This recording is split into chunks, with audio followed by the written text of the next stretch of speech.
Maintenant, est-ce que vous vous souvenez de quoi nous avons parlé la semaine dernière? Je sais, ça fait déjà 7 jours.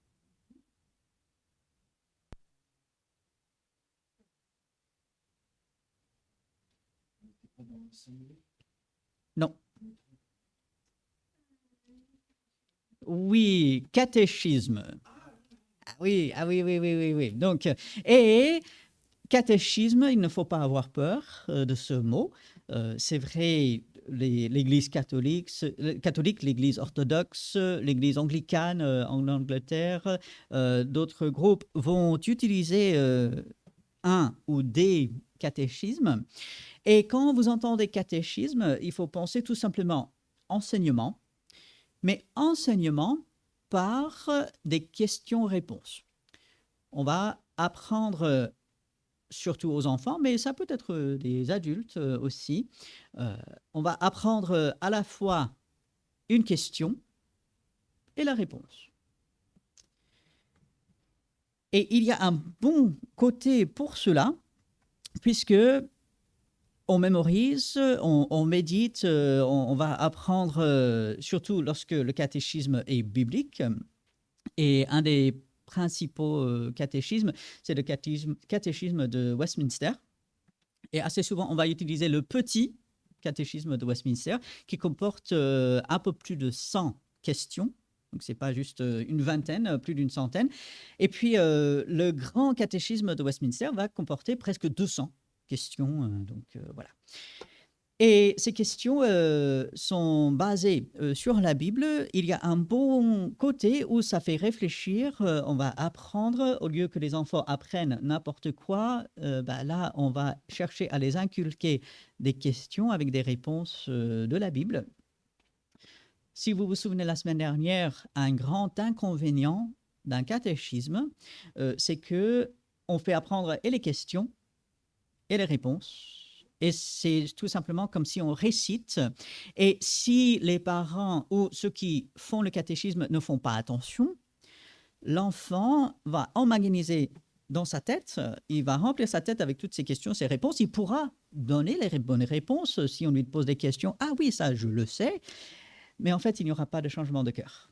Ça, c'est le gros risque avec les catéchismes. Mais en même temps, il ne faut pas avoir peur des catéchismes parce que ces questions qui sont posées doivent nous faire réfléchir et ils donnent les réponses. Mais nous, on veut aller un peu plus loin. Alors, la première question, notamment dans le catéchisme de Westminster, mais dans d'autres catéchismes, c'est quelle est la finalité, le but suprême, la fin de l'homme? Et la semaine dernière, on avait vu la fin de l'homme, le but suprême de l'homme, c'est de glorifier Dieu et se réjouir en lui éternellement. Et on a vu notamment des versets dans Éphésiens, aussi dans 1 Corinthiens chapitre 10, verset 31, qui appuient cela. Bon, nous n'allons pas faire toutes les questions, mais je voulais prendre la deuxième question pour encore une fois nous faire réfléchir. Alors, la question, c'est quelles règles Dieu a-t-il données pour nous enseigner comment nous pouvons le glorifier et le posséder, ou nous réjouir en lui? Quelles règles Dieu a-t-il données pour nous enseigner?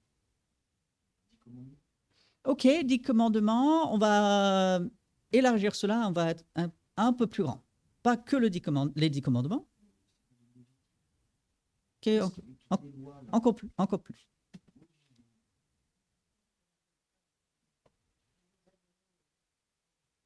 Quelle est la règle de foi que Dieu nous a donnée?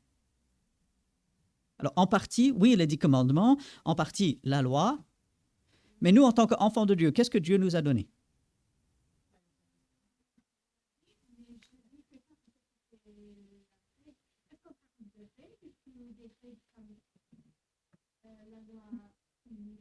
Oui, alors, la règle, on va définir cela que... Oui, la doctrine, enfin l'enseignement, ou on peut le formuler autrement, où est-ce qu'on trouve l'enseignement que Dieu nous donne? Hein? D'accord? Et dans les 10 commandements, dans la loi de Moïse, mais en fait, c'est toute la Bible. Hein? Puisque quel est le seul livre que Dieu nous ait donné? C'est la Bible. Et la Bible entière, n'est-ce pas? Les 66 livres, que les 66 livres. Donc, c'est ça que Dieu a donné, bien sûr, de manière progressive, puisque la Bible n'est pas tombée du ciel juste comme ça. Dieu a révélé petit à petit, en commençant avec, avec sûrement Job, puisque ça, c'est probablement le premier livre écrit. Ensuite, voilà, les 5 livres de Moïse, et puis tout le reste. Donc, en fait, la réponse est la Bible. Alors, la réponse en général qu'on va donner à cette question, c'est la parole de Dieu qui est renfermée dans les Écritures de l'Ancien et du Nouveau Testament est la seule règle qui nous enseigne comment nous pouvons glorifier Dieu et nous réjouir en lui. Et donc, on voit la parole de Dieu, cette Bible que nous avons entre les mains, et nous le disons même dans notre confession de foi, elle est la seule règle de foi et de conduite pour l'enfant de Dieu. Et c'est ce que Dieu a donné pour que nous sachions comment vivre, pour que nous sachions comment le glorifier, comment nous réjouir en lui, pour savoir quel est le but ultime de notre vie. Et c'est très bien de connaître cette réponse, de savoir voilà, tout cela, mais si on devait dire où dans la Bible est-ce que nous voyons cet enseignement? On va passer très rapidement du temps.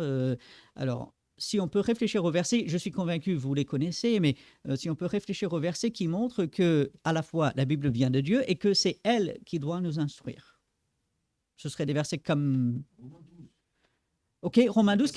Alors, il y a beaucoup de choses dans ce chapitre.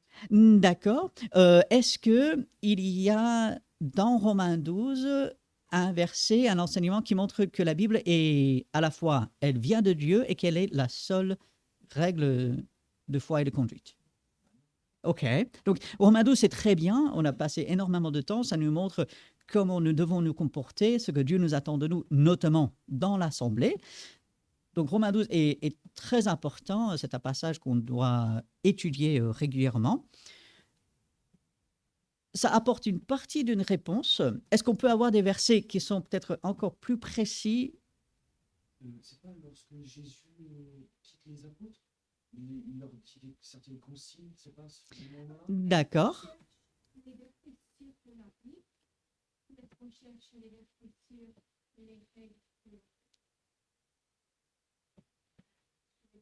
Moi, j'ai pensé aussi qu'on cherchait des versets avec un peu l'idée de Oui. Sur la Bible, qui va déboucher sur ces autres versets qui vont nous montrer un peu comment se conduire et tout. Donc, des versets qui disent que la parole de Dieu... Déjà, qu'elle vient de Dieu. Il y a pas un passage où des gens sont trop dans la prière, ils cherchent trop Dieu, et on leur dit dans la parole... Non, je crois pas, non. Alors, même si on n'a pas la référence, est-ce que on peut penser à des versets comme « Toute écriture est inspirée de Dieu » et... D'accord, oui. Deuxième épître à Timothée, chapitre 3. Je vous invite à aller. Ah Alors, deuxième épître à Timothée, chapitre 3.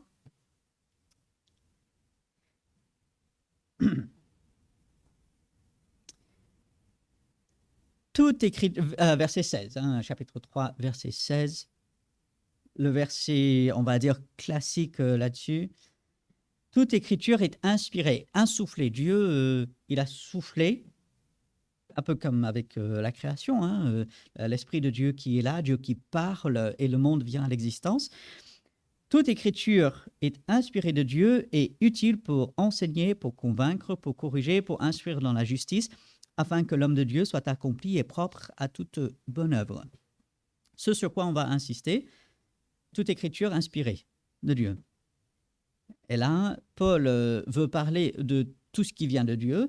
Lui, il n'avait pas les 66 livres ensemble tels que nous les avons aujourd'hui.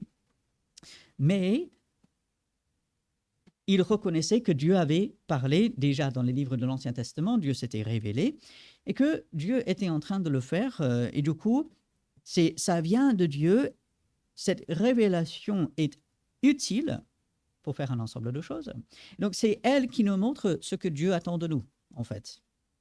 On peut aussi parler de 2 Pierre, chapitre 1, versets 20 et 21, où Pierre parle des prophètes, des hommes dans le passé qui ont parlé de la part de Dieu, qui étaient dirigés par l'Esprit et qui parlaient de la part de Dieu. Et puis aussi Romains chapitre 15, verset 4, Paul va dire « Tout ce qui a été écrit d'avance l'a été pour notre instruction ». Donc Dieu, il nous donne sa parole, il s'est révélé, et c'est cette révélation qui nous aide aujourd'hui. Donc, voici quelques versets clés pour cet enseignement. La Bible se présente comme la parole de Dieu, comme la source infaillible, sans erreur, sans rien à ajouter, sans rien à enlever, de la révélation de Dieu qui nous montre ce que nous devons faire jour après jour. Je pense et j'espère que chacun ici est convaincu de cela. On dit notre foi est basée sur la parole de Dieu. Notre conduite aussi est basée sur la parole de Dieu. En même temps, j'aimerais nous pousser à la réflexion parce que des personnes bien intentionnées, voulant s'attacher à la parole de Dieu si fortement et voyant les erreurs de ceux qui ont délaissé la parole et qui ont permis à d'autres choses de venir et en fait prendre le dessus sur la parole, ces personnes bien intentionnées se sont dit « Ah, c'est la parole, que la parole. » Et en fait, je ne vais regarder, m'appuyer sur rien d'autre, ça va être la parole et ça uniquement.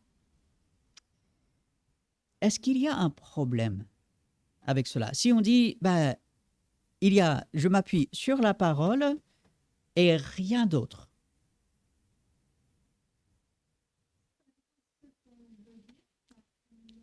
Ok, très bien. Alors, comment est-ce qu'on peut comprendre cela?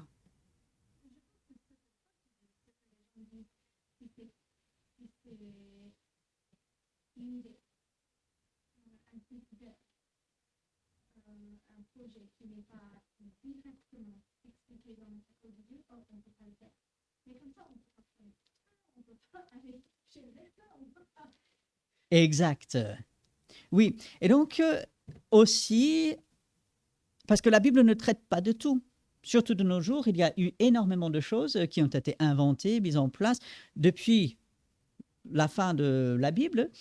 La Bible ne traite pas de tout. Et même à l'époque des auteurs des livres de la Bible ne traitait pas de tout ce qui se passait. La Bible s'intéressait à un peuple, les Juifs pour l'Ancien Testament principalement. Et puis, dans le Nouveau Testament, on s'intéresse aux enfants de Dieu, ceux qui sont sauvés par Jésus-Christ.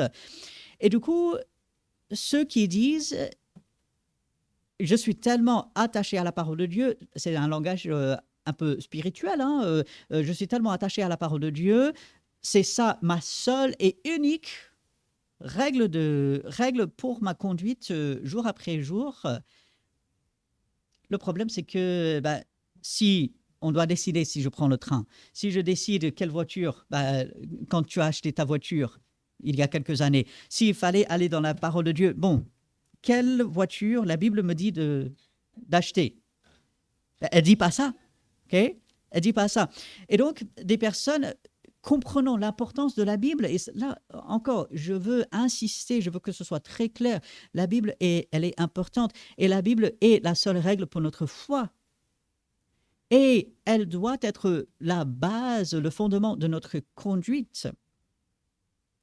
Mais en même temps, la Bible ne traite pas spécifiquement de tout.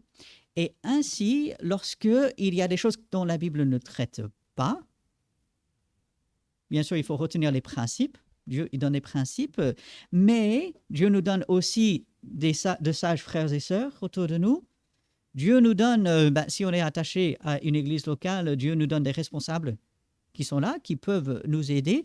Nous avons la prière, qui est la façon de demander la sagesse de Dieu pour nos différents choix.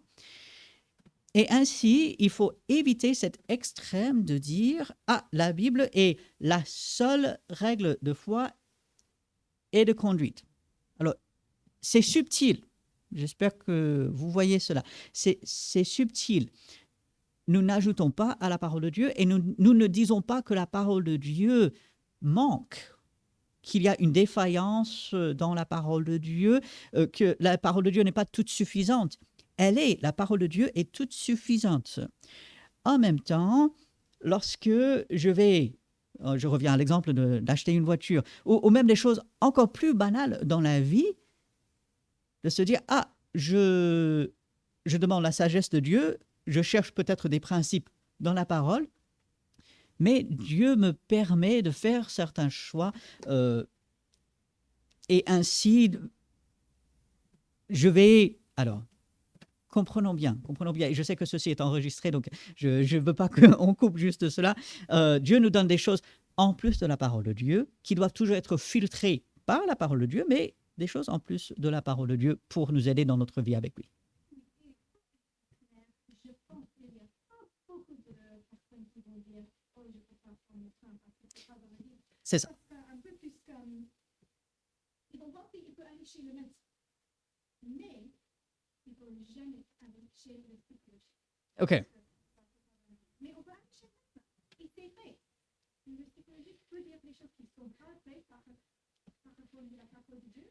Mais ça ne dit pas qu'il ne faut jamais aller toujours dire les mensonges, il faut faire les comparaisons avec la parole de Dieu, mais il faut savoir des choses sur les serpents, sur des choses comme ça. Absolument. Forcément un péché.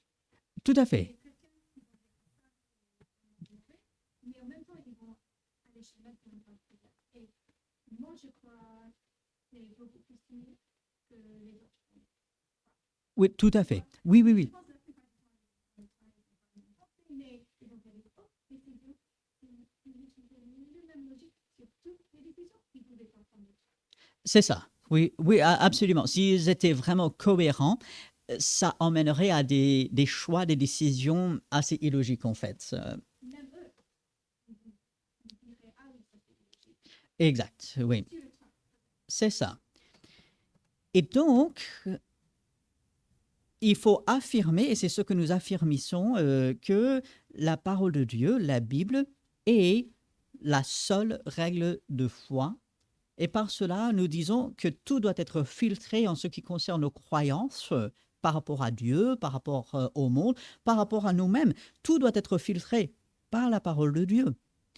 Et même pour notre conduite, notre façon d'agir, il faut rechercher dans la parole ce que Dieu dit sur notre façon d'agir, notre façon de parler. La Bible a beaucoup de choses à dire là-dessus.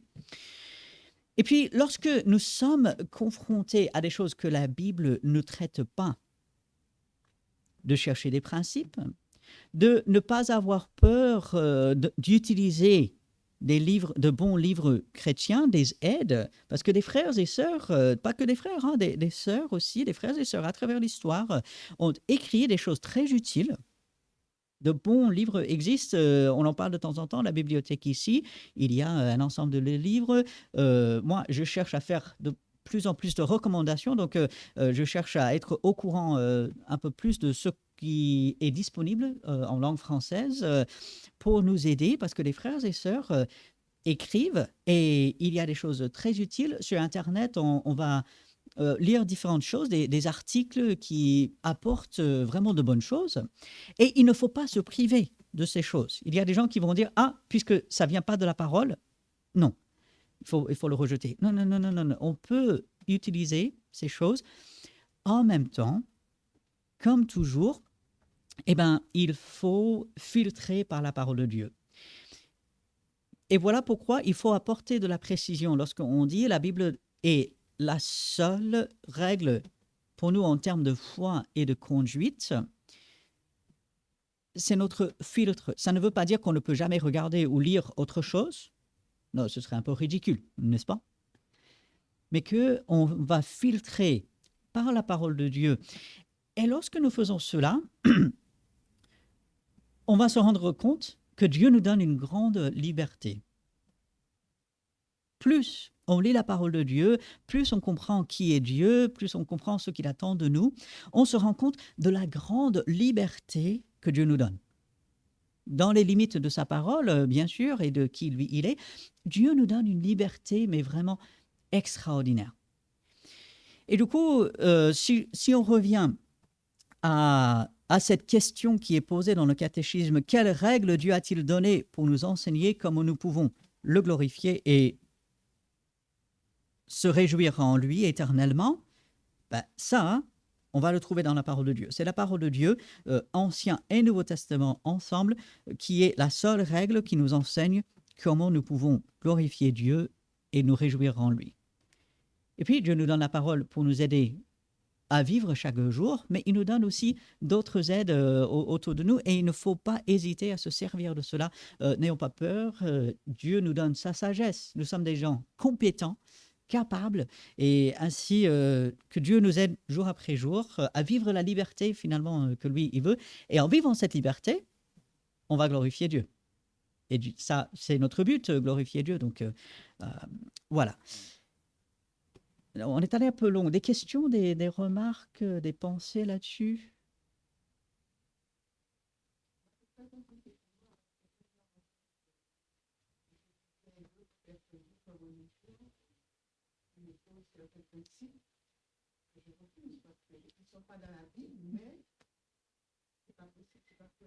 Oui, c'est ça. Oui, exact, puisque on comprend les religions peuvent avoir des choses qui viennent du bon sens, parfois, mais il y a des choses qui sont contraires à qui Dieu est, à ce qu'il attend de nous. Donc on se dit, ah bah là, je peux pas parce que je m'attache à Dieu.